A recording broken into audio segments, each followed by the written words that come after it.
Kerry Katona, 42, has cleared up reports that she labeled her marriage to Brian McFadden, 43, as fake, sharing that it was entirely genuine.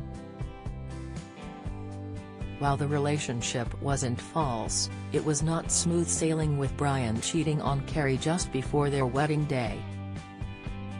The former Atomic Kitten star forgave him and went on to give him a second chance, something she does not regret.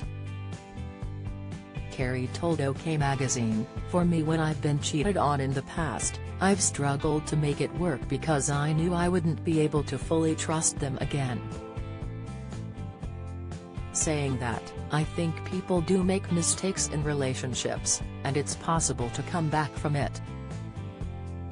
Jeremy Clarkson shares terrifying new arrival at Diddley Squat Farm. "I gave my first husband, Brian, another chance when he cheated, and even though it didn't work out, I would have regretted it if I hadn't."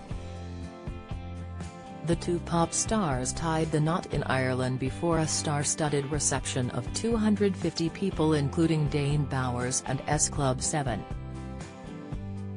Their lavish wedding was adorned with £6,500 worth of lilies and cost a reported £100,000 altogether. But despite their beaming photos flogged to the glossy magazines, Brian and Kerry, who share two daughters together, were not happy at all.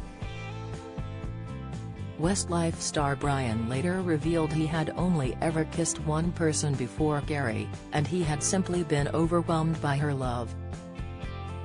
"Don't miss." Piers Morgan says BBC presenter claim is a scandal that will rock Britain. Latest, Rylan furiously denies has axed BBC star who paid Dean for explicit photos. News, Harry biker Dave Myers in tears getting back on bike after cancer battle. Update, "I was very young when I met her and no one ever loved me before.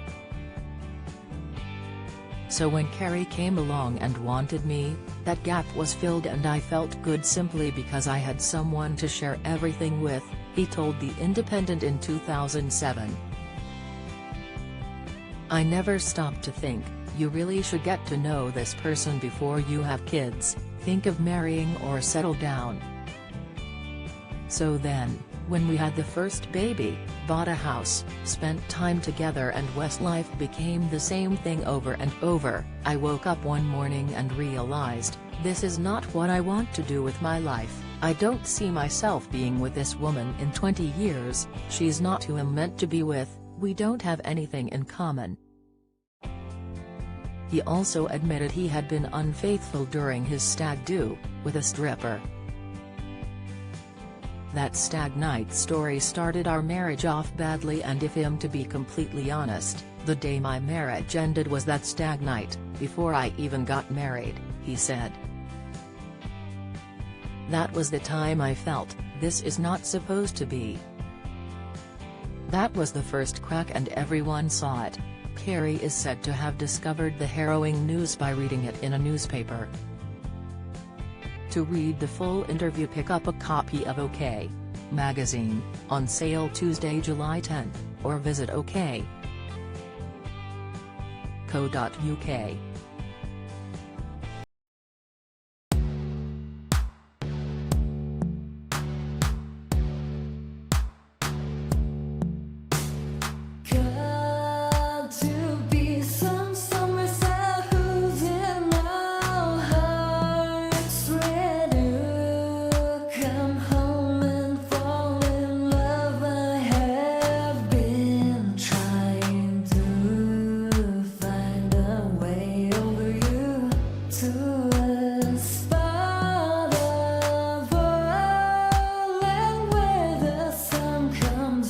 From above, now